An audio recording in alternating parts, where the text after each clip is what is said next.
드디어 이스라엘이 다시금 재차 아이성으로 올라갑니다.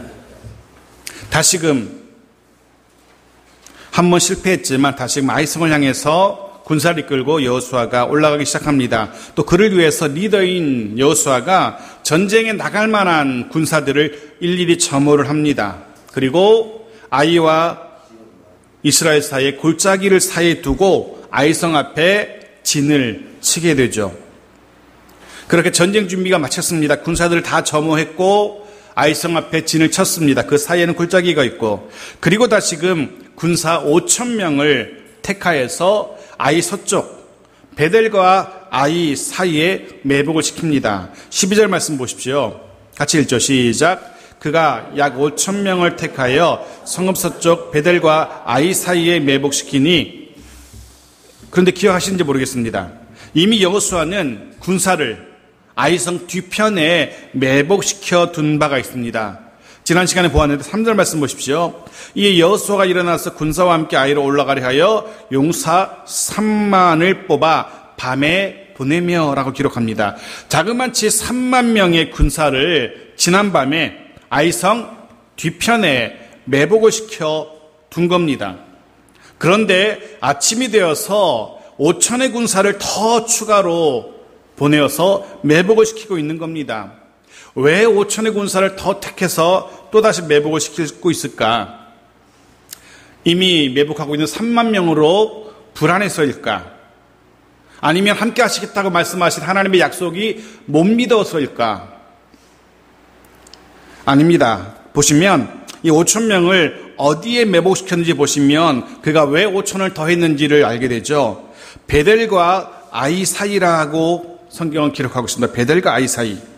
즉 아이 성 인근에 또 다른 성읍 베델이 있었고요. 그 베델의 군사가 아이의 군사와 연합하여 합력하여서 이스라엘을 공격할 수도 있기 때문에 해서 여호수아는 혹시 모를 아이를 도우러 오는 베델의 군사들을 막아서고 공격할 수 있도록 또 다른 군사 5천을 추가로 매복시키고 있는 겁니다. 여호수아 이 판단은 정확했습니다. 나중에 17절을 보면은 아이와 베델의 군사들이 도망하는 이스라엘을 추격하는 장면을 성경은 묘사하고 있습니다. 거짓 폐하에서 도망하는 이스라엘을 아이의 군사만 쫓아가는 게 아니고 베델의 군사도 이스라엘을 추격하는 모습을 봅니다.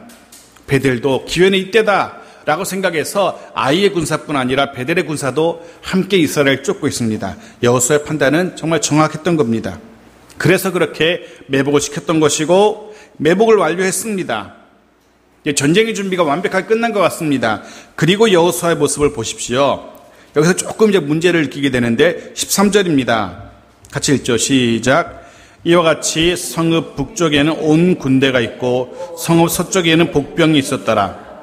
여호수아가 그 밤에 골짜기 가운데로 들어가니. 군사들을 다 배치시켰습니다. 좀 있다가 날이 밝으면 전쟁을 시작하면 됩니다. 유인하고 빈 성읍을 공격하고 이런 작전대로 진행하면 되는데 갑자기 여호수아가 골짜기 가운데로 들어갑니다. 생각해 보시죠. 지금 북쪽에는 아이를 성을 중심으로 북쪽에는 이스라엘 군대가 있고요. 서쪽에는 또 다른 복병들이 있습니다. 그런데 그 사이 이스라엘 진과 아이 그 사이 골짜기로 여호수아가 들어가고 있는 겁니다. 왜 여호수아가 그리로 들어가고 있습니까? 아이 사람들이 잘 볼 수 있도록 여호수아와 함께한 몇몇의 무리를 잘 볼 수 있도록 그래서 아이 성의 군사들을 유인하기 위해서 여호수아가 지금 아이 성에서 가까운 골짜기 그 속으로 들어가고 있는 겁니다. 지도자인 여호수아가 스스로 아이 성의 군사들을 유인하기 위한 미끼가 되고 있는 겁니다. 이해되지 않는 모습입니다. 총사령관이 스스로 미끼가 되어서 적들을 유인한다는 것은 상상도 할 수 없는 일입니다. 엄청난 모험입니다. 자칫 잘못하면 목숨을 잃을 수도 있는 위험천만한 일입니다. 그래서 영화 같은 데 보면은 절대로 높은 계급의 장수들은 이런 유인하는 일에 동원되지 않습니다. 대부분 유인을 위해서 미끼가 된 사람들은 대부분 죽죠. 영화 같은 데 보면은 적을 유인하기 위해서 앞서던 사람들은 대부분 죽습니다. 죽기를 각오하고 그 일을 하는 겁니다. 그래서 영화 같은 데 보면 그렇게 이제 맨 앞장서는 유인하기 위한 흔히 말하는 총알바지들, 유인하는 사람들을 보면 다른 나라에서 포로로 잡아와서 군대에 편입한 사람들이나 혹은 죄를 지어서 어차피 죽을 사람들, 이런 사람들에게 공을 세울 수 있는 기회를 주는 그런 역할이 적들을 유인하는 역할입니다. 그만큼 위험이 따르는 일이거든요. 그런데 그 일을 다른 사람도 아닌 지도자, 리더인 여호수아가 직접 하고 있는 겁니다. 왜 그랬을까? 왜 여호수아가 직접 그런 유인하는 미끼가 되고 있을까? 이 모습은 여호수아가 얼마나 하나님을 신뢰하고 있는지를 잘 보여주는 모습입니다. 여호수아가 얼마나 하나님의 약속을 신뢰하고 있는지, 하나님을 향한 그의 믿음이 얼마나 크고 단단한지를 보여주는 그런 행동이라고 할 수 있습니다. 자신과 함께 하시는 하나님을 신뢰하기에 그는 그 골짜기, 마치 호랑이 입으로 들어간 것 같은 그 골짜기로 들어가면서도 그는 담대할 수 있었던 겁니다. 승리를 말씀하신, 승리를 약속하신 하나님을 향한 분명한 믿음이 있었기 때문에 말 그대로 호랑이 굴과도 같은 위험한 곳으로 그가 내려갈 수 있었던 겁니다. 그런 생각을 하게 됩니다. 말씀을 묵상하면서 저와 여러분에게도, 우리에게도 이런 하나님의 함께하심, 하나님의 돌보심에 대한 신뢰, 하나님의 약속하신 말씀에 대한 분명한 믿음이 있기를 소원합니다. 그리고 그 믿음의 증거들이 우리의 삶의 현장에서 드러날 수 있기를 원합니다. 하나님을 좀 더 철저하게 신뢰할 수 있었으면 합니다. 조금만 힘든 일을 만나면 금방 우리의 믿음이 바닥을 드러내버리죠. 어느 순간에 바닥을 드러냅니다. 믿음이. 머리에만 머무르는 믿음이기 때문에 그렇습니다. 입에만 머무는 믿음이기 때문에 그렇습니다. 삶의 현장 속에서 믿음의 증거들이 없는 겁니다. 여호수아는 지금 그 믿음의 증거로 골짜기 속으로 내려가고 있는 겁니다. 하나님을 믿기에, 하나님을 신뢰하기에 그럴 수 있었던 겁니다. 여러분들은 어떤 믿음의 증거들을 가지고 살아가시는지 모르겠습니다. 스스로도 뿌듯해할 수 있고, 내가 믿음으로 내가 이 일을 해냈다. 그런 믿음의 증거들. 누군가에게 자신 있게 소개할 수 있는 믿음의 그런 증거들, 한두 개 이상들은 가질 수 있기를 원합니다. 그 믿음의 증거들이 이후의 삶에서도 우리를 든든히 지탱하는 역할을 하게 될 겁니다. 여호수아에게는 하나님의 약속에 대한 분명한 확신이 있었기에, 승리를 약속하신 하나님에 대한 변함없는 믿음이 있었기에 그 골짜기 속으로 들어갈 수 있었던 겁니다. 그리고 계획대로 아이의 왕이 골짜기에 들어온 여호수아를 보죠. 14절 말씀 보십시오. 같이 읽겠습니다. 시작. 아이 왕이 이를 보고 그 성읍 백성과 함께 일찍 일어나 급히 나가 아라바 앞에 이르러 정한 때에 이스라엘과 싸우려 하나 성읍 뒤에 복병이 있는 줄은 알지 못하였더라. 계획대로 여호수아의 의도대로 아이의 왕이 여호수아를 발견합니다. 그리고 온 군사를 거느리고 여호수아와 이스라엘을 공격하기 위해서 성을 득달같이 달려 나갑니다. 근데 보십시오. 오늘 본문에서 정확하게 설명하고 있는 게 하나 있습니다. 아이의 왕이 미처 알지 못한 것이 있었습니다. 그의 눈으로 여호수아는 봤습니다. 저 녀석이 죽고 싶은가 보다. 여기가 어디라고 이 골짜기에 들어와 하면서 여호수아와 몇몇 무리를 봤습니다. 원하는 대로 죽여주지 하면서 달려 나옵니다. 그런데 그가 알지 못했던 것, 그가 뭘 몰랐습니까? 이스라엘의 복병이, 이스라엘의 군사들이 자신의 성읍 뒤편에 숨어 있다는 사실을 알지 못했습니다. 눈에 보이는 여호수아는 보았지만 그 뒤에 숨겨져 있었던 이스라엘의 복병은 보지 못한 겁니다. 사실은 그게 더 중요했습니다. 눈에 보이는 여호수아가 아니라 보이지 않는 숨어있는 이스라엘의 복병을 발견하는 것이 더 중요했습니다. 왜냐하면 그것이 아이성의 명운이 걸린 일이었기 때문에. 근데 정작 중요한 일은 깨닫지 못하고 단순히 눈에 보이는 그것에 만족해서 그것에 기뻐해서 옳거니 잘 걸려들었다 여호수아를 향해서 공격하고 있는 겁니다. 생각해 보십시오. 여호수아와 이스라엘은 골짜기 밑에 들어가 있습니다. 아이성은 위에 있습니다. 득달같이 달려내려가서 위에 있는 아이의 군사들이 여호수아 이스라엘 공격하면 전쟁은 금방 끝납니다. 그러게 낮은 곳으로 내려간다는 것은 전쟁에서 죽으려고 하는 것과 똑같습니다. 아이의 왕이 이것들이 죽으려고 작정을 했구나. 어디 겁 없이 골짜기로 들어가면서 내려오고 있습니다. 하지만 정작 그 뒤에 이스라엘이 숨어 있다는 사실은, 그 뒤에 하나님이 계시다는 사실은 그가 알지 못했습니다. 그런데 아이의 왕뿐 아니라 인생이 다 그런 것 같습니다. 참 어리석습니다. 정말로 꼭 알아야 할 것들은 알지 못하고 살아갑니다. 세상에는 많이 아는 사람들이 참 많은 것 같습니다. 지식이 넘쳐나는 세상입니다. 수많은 사람들이 자신의 지식을 자랑합니다. 그런데 정말 중요한 지식, 우리의 삶을 새롭게 하고 우리의 생명을 보존할 수 있는 지식은 모르고 살아갑니다. 무엇이 자신의 생명을 위협하는 일인지, 무엇이 자신들의 생명을 보존하는지 모르고 살아갑니다. 그래서 그러다 보니까 마치 백설공주가 독이 든 사과 선뜻 받아서 한 입 베어무는 것처럼, 그것이 얼마나 위험천만한 것인지도 모른 채 세상이, 사단이 건네는 독이 든 사과를 기분 좋게 받아 먹는 겁니다. 그저 눈에 보기 좋으면 되는 겁니다. 근데 세상 사람들만 그런 게 아닌 것 같습니다. 그리스도인들도 정말로 꼭 알아야 할 것들인데 알지 못한 채 살아갑니다. 바로 우리와 함께 하시는, 우리 뒤에 계신 하나님의 존재를 느끼지 못하고 의식하지 못한 채 살아갑니다. 우리와 함께 하신 하나님이, 내 곁에 계신 하나님이 나와 함께 하시고 우리와 함께 하신다는 이 사실, 이 지식, 정말로 중요한 지식입니다. 우리들 뒤에는, 우리들 곁에는 늘 하나님이 계신다는 이 사실, 그리고 그 하나님은 우주 만물을 창조하시고 지금도 주장하시는, 주관하시는 전능하신 하나님이라는 사실, 그 하나님이 나의 하나님이시며 나를 도우시고 나를 이끄시는 하나님이라는 사실, 이 사실에 대한 지식이 정말 중요한 지식인 겁니다. 절대로 잊어서는 안 됩니다. 어느 순간에도 이 지식만큼은 잊어버려서는 안 됩니다.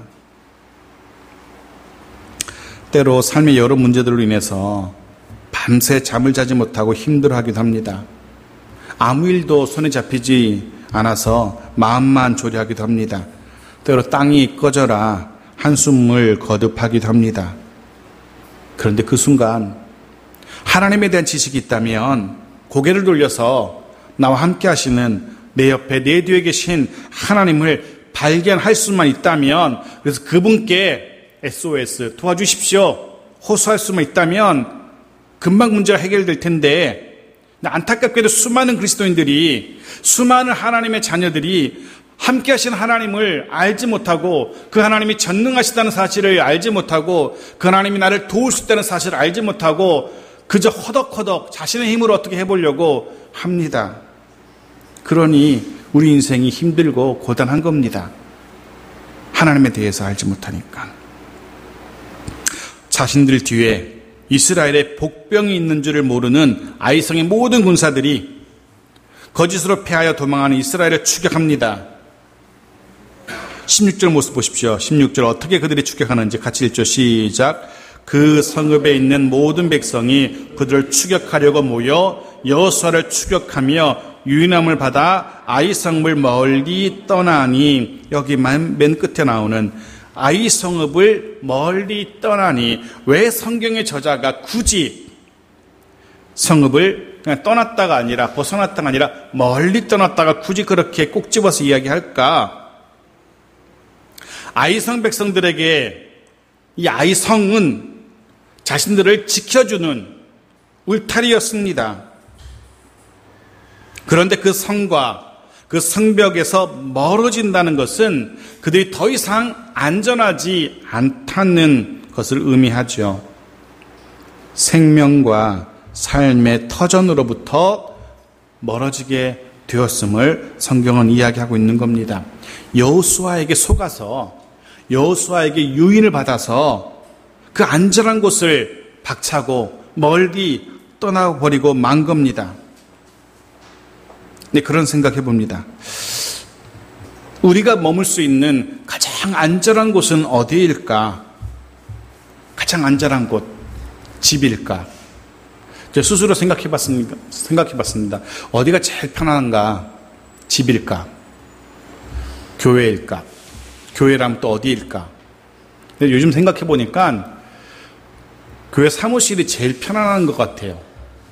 아무도 찾아오는 사람도 없고 걸려오는 전화도 없고 혼자 조용히 설교도 성경도 읽고 심심하면 저거 인터넷으로 뉴스도 듣고 세상 돌아가는 이야기도 듣고 제일 편안한 거, 세상 편안한 것 같아요. 요즘은 조금씩 퇴근하는 시간이 조금씩 늦어지는 것 같아요. 뭐 집에 가봤자 딱히 교회가 제일 편한 것 같아요. 혼자서 먹고 싶은 거 그냥 혼자서 이렇게 해먹고 먹으면서 마음껏 사이다도 먹고 콜라도 먹고 커피도 마시고 하면서 음악도 듣고 때로는 못 본 드라마 있으면 드라마도 보고 모든 거 다 할 수 있는 거예요. 저 안에만 있으면 제일 편안한 것 같아요. 그런데 우리를 안전하게 하는 우리가 정말로 머물러야 할 곳은 하나님 품입니다. 우리의 생명을 보장하고 우리의 삶의 터전이 되는 곳은 하나님 품입니다. 잠언 18장 10절 같이 읽어보죠. 시작. 여호와의 이름은 견고한 망대라. 의인은 그리로 달려가서 안전함을 얻느니라. 아멘. 가장 안전한 곳은 여호와 하나님 그 품 안입니다. 세상 어디도 그 품처럼 평안할 수는 없는 겁니다. 흔히 하는 말로 집 떠나면 개고생이라고 하나님 품을 떠나는 그 순간부터 고생이 시작되는 겁니다. 여호와 하나님으로부터 절대로 멀어지지 마십시오. 그거 아십니까? 사단은요 온갖 수단과 방법을 다 동원해서 마치 여호수아가 아이성의 백성들을 유인했던 것처럼 사단이 온갖 수단 방법을 다 동원해서 우리를 유인하려고 합니다. 할 수 있는 한 우리를 하나님에게서 멀어지게 하려고 합니다. 때로는 일을 분주하게 만들어서 그 일에 막 시달리다 보면 하나님에게 멀어지죠. 때로는 사람을 동원해서 우리로 하여금 하나님께서 이렇게 멀어지게 합니다. 때로는 손에 곧 잡힐 듯한 그런 욕심, 욕망 혹은 명예, 권력, 돈 이런 것들을 우리 앞에 보여줍니다. 정말 손만 내뻗으면 한 발만 더 내딛으면 잡을 수 있을 것 같아요. 한 발 더 내딛습니다. 근데 그 욕망이 안 잡힙니다. 그 돈이 안 잡힙니다. 한 걸음 더 나가지요. 그럼 잡힐 것 같아요. 하지만 그렇게 한 걸음 욕망을 따라서 권력을 따라서 돈을 따라서 한 걸음 한 걸음 가다 보면 어느샌가 하나님에게서 이만큼 멀어지게 되는 겁니다. 여러분 기억하십시오. 하나님에게 멀어진다는 것은 안전한 지역에서 벗어나게 된다는 겁니다. 세상은요, 사단은요, 하나님을 믿지 말라고, 하나님을 부인하라고 그렇게 우리에게 속삭이지 않습니다. 너 하나님 믿지 마. 하나님 부인해 이러지 않아요. 단지 조금 떨어져 보라고. 너무 그렇게 하나님에게 붙어있지 말고 조금 떨어져 봐. 훨씬 더 자유로울 거야 라고 우리를 유혹합니다. 여호수아가 아이성을 유혹하는 것처럼. 속지 마십시오. 하나님에게서 멀어지는 순간 더 이상 안전은 보장되지 않습니다. 하나님에게서 멀어지면 멀어질수록 우리의 생명력은 그만큼 더 줄어드는 겁니다. 그 무엇이 우리를 유혹한다 할지라도 결국 하나님 곁을 떠나서는 안 됩니다. 하나님 품을 떠나서는 안 됩니다. 주님은 이렇게 비유로 말씀하시죠. 요한복음 15장 4절 같이 읽죠. 시작. 내 안에 거하라. 나도 너희 안에 거하리라. 가지가 포도나무에 붙어있지 아니하면 스스로 열매를 맺을 수 없음같이 너희도 내 안에 있지 아니하면 그러하리라. 아멘. 주님 안에 거하지 않는다면 아무것도 할 수 없습니다. 주님에게서 멀어진다면 아무 열매도 맺을 수 없습니다. 기억하십시오. 주님에게서 멀어지지 마십시오. 아이성의 군사들은 그 안전한, 자신의 안전을 보장해주는 성읍에서 멀어집니다. 17절 말씀도 보겠습니다. 시작. 아이와 베델에 이스라엘 따라가지 아니한 자가 하나도 없으며 성문을 열어놓고 이스라엘을 추격하였더라. 아멘. 성읍을 나와서 그것도 성문까지 열어두고 이스라엘을 추격합니다. 그만큼 아이성의 군사들이 승리에 대한 확신이 있었던 거죠. 사실 아이성이 이스라엘 백성들에게 패할 수밖에 없었던 이유 중 하나는 그들의 교만 때문이었습니다. 그들의 자만 때문이었습니다. 이미 한번 이겨봤거든요. 한번 이겨봤기 때문에 다시 싸워도 이길 수 있을 거라고 생각했던 겁니다. 얼마든지 이길 수 있다라는 그런 교만함이 있었어요. 그래서 그렇게 득달같이 뛰어나간 겁니다. 뒤에 매복이 있는지도 모르고. 또 한 가지 이유는 방심입니다. 방심. 너무 마음을 놓았어요.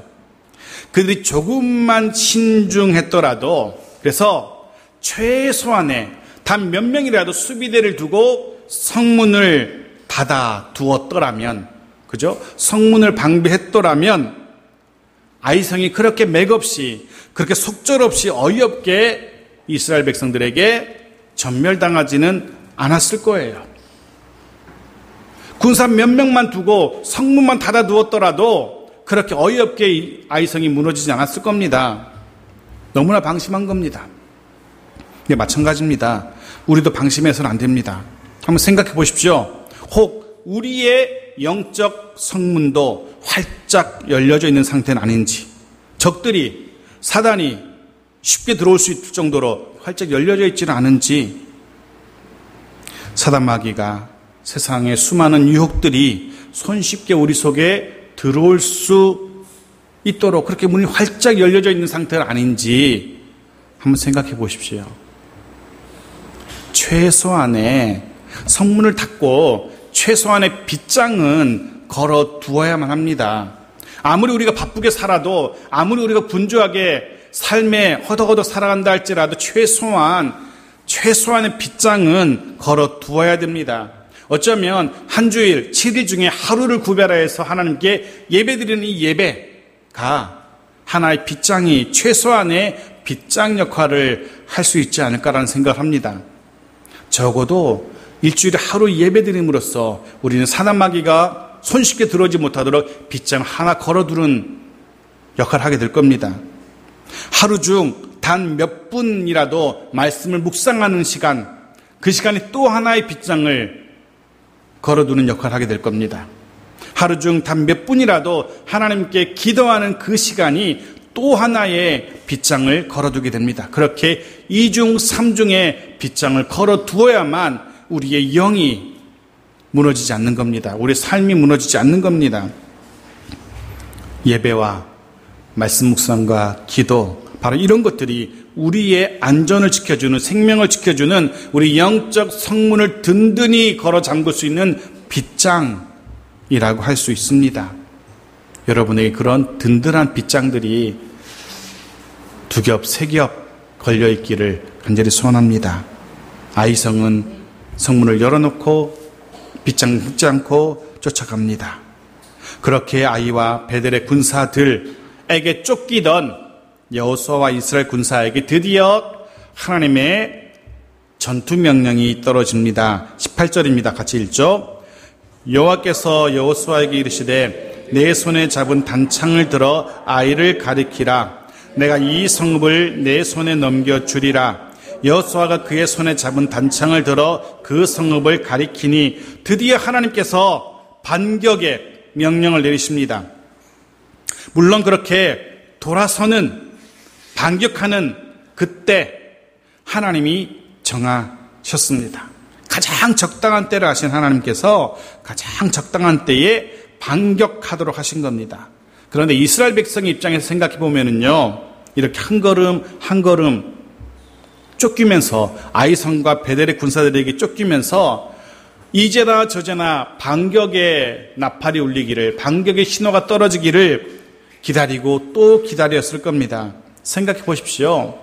그렇게 맥없이 도망하면서 비록 작전이라 할지라도 그렇게 쫓기면서 그들이 어떤 생각을 했을지, 이쯤 되면 돌아서서 아이와 싸워도 충분히 이길 수 있을 것 같은데 이제 그만 도망하고, 이제 그만 초라하게 도망하고 돌아서서 좀 당당하게 싸우고 싶은데, 이런 생각들을 했을 겁니다. 그런데 그때는 하나님이 정하십니다. 자기가 돌아서고 싶다고 돌아서서는 안 되는 거죠. 하나님이 정하신 때에, 그때 가장 적당한 때, 그때가 승리할 수 있다는 때라는 믿음을 가지고 기다렸어야 돼요. 그들은 기다렸습니다. 조금 마음이 조급해도 기다려야 합니다.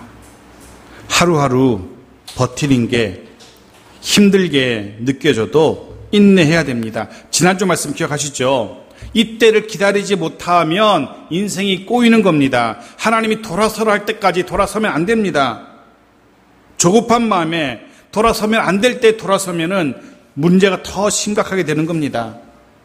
반드시 하나님의 신호를 기다리셔야 됩니다. 그래야만 승리할 수 있습니다. 그래야만 역전할 수 있는 겁니다. 반드시 승리케 하실 하나님의 때가 옵니다. 반드시 역전케 하실 하나님의 시간이 올 겁니다. 그때까지는 쫓기는 삶, 인내하는 삶을 살아야 됩니다. 드디어 공격의 신호가 하나님에게서 떨어집니다. 여호수아가 단창을 들어서 아이성을 가리키는 것이었습니다. 그리고 그 신호가 내려지자마자 기다렸다는 듯이 복병들이 열린 성읍을 향해서 달려 들어갑니다. 여호수아가 단창을 손에 드는 것이 공격의 신호였던 겁니다. 하나님께서는 오늘 저와 여러분을 향하여서도 우리의 손에 단창을 들라라고 말씀하십니다. 이제는 더 이상 세상에서 쫓기는 삶을 살지 말라고 말씀하시는 겁니다. 이제는 더 이상 초라하게 도망하는 삶을 살지 말라고 말씀하시는 겁니다. 이제는 돌아서라고, 이제는 당당하게 승리의 깃발을 휘날리면서 승리를 향하여 단창을 손에 들고 달려가라고 하나님이 말씀하십니다. 그렇습니다. 이제는 더 이상 쫓기는 삶, 도망하는 삶 반복하지 않아도 됩니다. 하나님의 말씀을 따라서 손에 단창을 들고 승리를 향해서 멋지게 달려나가는 저 여러분의 인생이 되어지기를 축원합니다. 19절 말씀도 보십시오. 같이 읽죠. 시작. 그의 손을 드는 순간에 복병이 그들의 자리에서 급히 일어나 성읍으로 달려들어가서 점령하고 그 성읍에 불을 놓았더라. 아멘. 여호수아가 손을 드는 순간, 단창을 든 그 손을 드는 순간 복병이 급히 일어납니다. 온 신경을, 이 복병들은 온 신경을 여호수아에게 집중하고 있었던 겁니다. 여호수아가 손을 들자마자 그들은 쏜살같이 일어나서 그 공격의 신호를 놓치지 않고 성읍으로 달려들어간 겁니다. 그들은 온 신경을, 온 촉각을 여호수아에게 주목하고 있었던 겁니다. 우리에게도 이런 자세가 필요합니다. 하나님은 이런 자세를 저와 여러분에게서 원하십니다. 온 신경을 하나님께 집중하는 모습. 그래서 하나님의 시도가 이렇게 우리에게 떨어질 때에, 하나님의 사인이 떨어질 때에 그거 놓치지 않도록, 하나님이 우리에게 기회를 주시는데 이제 돌아서라, 이제는 공격할 때야, 더 이상 도망가지 말고 더 이상 쫓기지 말고 돌아서라 하시는데 그거 못 듣고 그거 놓치고 계속 쫓기고 있는 인생 얼마나 허망하고 얼마나 불쌍합니까? 그런 인생 살지 말아야 됩니다. 그렇게 하기 위해서는 우리의 신경을 온통 하나님께로 집중해야 됩니다. 하나님의 은혜의 파도가 일어날 때 그 파도를 즐길 수 있도록 하나님께 집중하는 인생 되어지길 소원합니다. 드디어 전사에 역전됩니다. 20절입니다. 같이 읽죠. 아이 사람이 뒤를 돌아본 즉 그 성읍의 연기가 하늘에 닿은 것이 보이니 이 길로도 저 길로도 도망할 수 없이 되었고 광야로 도망하던 이스라엘 백성은 그 추격하던 자에게로 돌아섰더라. 이스라엘에 돌아섰습니다. 기억하십시오. 하나님은 역전시키시든 돌아서게 하시는 하나님이십니다. 그렇게 돌아서게 하시는, 쫓기던 삶에서 돌아서게 하시는, 도망하던 삶에서 돌아서게 하시는, 초라한 삶에서 돌아서게 하시는 하나님의 은혜가 우리 각자와 가정과 교회 가운데 속히 임하기를 간절히 소원합니다. 그렇게 아이와 베델을 향한 공격이 시작됩니다. 그날 죽은 이들을 25절에 이렇게 기록합니다. 그날에 엎드러진 아이 사람들은 남녀가 모두 12,000명이라. 모두 12,000명이 남녀가 죽었습니다. 왜 성경이 구체적인 이 숫자까지 적고 있을까?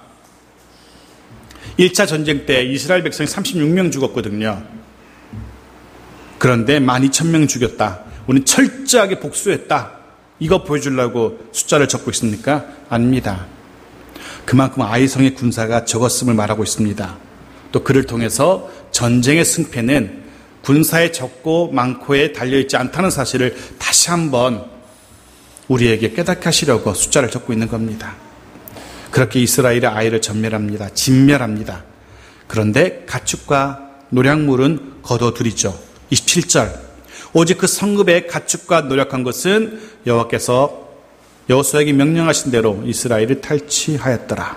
중요한 핵심은 이겁니다. 명령하신 대로. 명령하신 대로.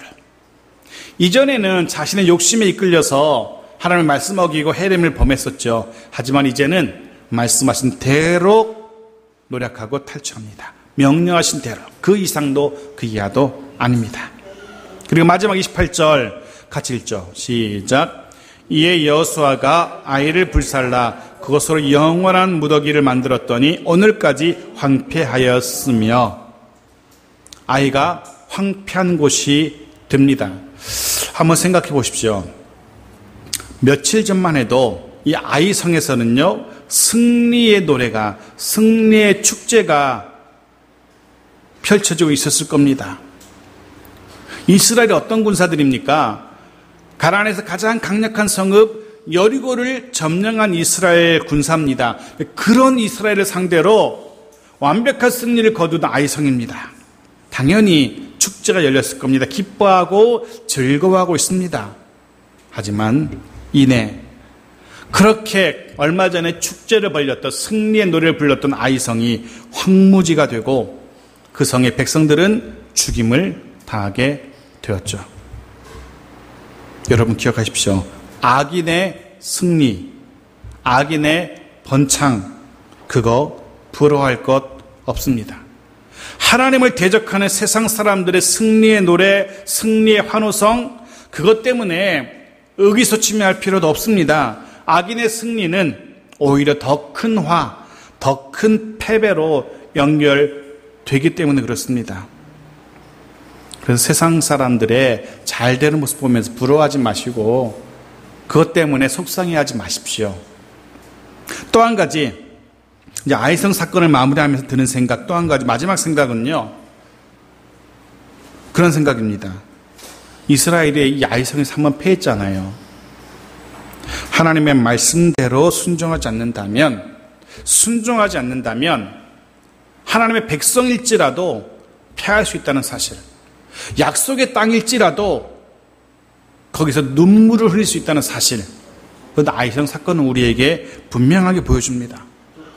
결코 자만하지 말라고, 결코 마음 놓지 말라고 이 아이성 사건은 우리에게 교훈하고 있습니다. 분명 우리는 이미 구원받은 하나님의 백성으로 살아갑니다. 하지만 아직도 여전히 죄 많은 세상에서 살아가야 할 존재들입니다. 그래서 우리는 한시도 긴장의 끈을 놓아서는 안 됩니다. 믿음의 끈을 놓아서는 안 됩니다. 하나님을 바라보는 그 눈, 세상으로 돌려서는 안 되는 겁니다. 세상으로 인하여서 하나님에게서 멀어지면 안 되는 겁니다. 아직까지 전쟁 끝나지 않았습니다. 그 무엇도 그 누구도 우리로 하여금 하나님에게서 멀어지도록 그렇게 내버려 두지 마십시오. 세상이 우리에게 건네는 그 안락함, 세상이 우리에게 약속하는 그 모든 화려한 것들, 그것에 유인 되지 마십시오. 때로는 우리 삶에 위기가 올 수 있습니다. 하지만 그 위기의 순간이 오히려 우리의 믿음을 자랑할 수 있는 그런 좋은 기회가 되어지기 바랍니다. 오히려 그 위기의 순간에 세상을 향해서 돌아서서 세상을 향하여 단창을 손에 들 수 있기를 바랍니다. 그 손에 단창을 들고 승리를 향하여 하나님의 말씀 따라서 신나게 믿음의 길을 달릴 수 있는 우리 모두가 되어지기를, 우리의 가정과 교회 되어지기를 주의 이름으로 축원합니다. 아멘.